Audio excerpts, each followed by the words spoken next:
¿cuándo es que este proyecto se llevaría a cabo? Gracias por su tiempo.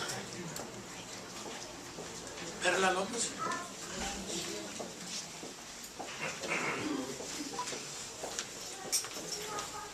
Hi, my name is Perla Lopez. I live in Bello subdivision in Donna, which is located, in Donna.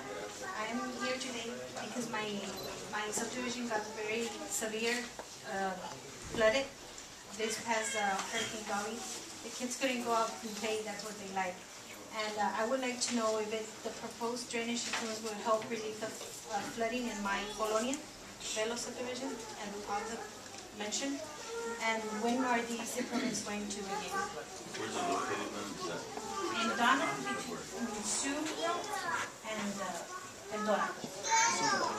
Sioux and Valverde. Cuando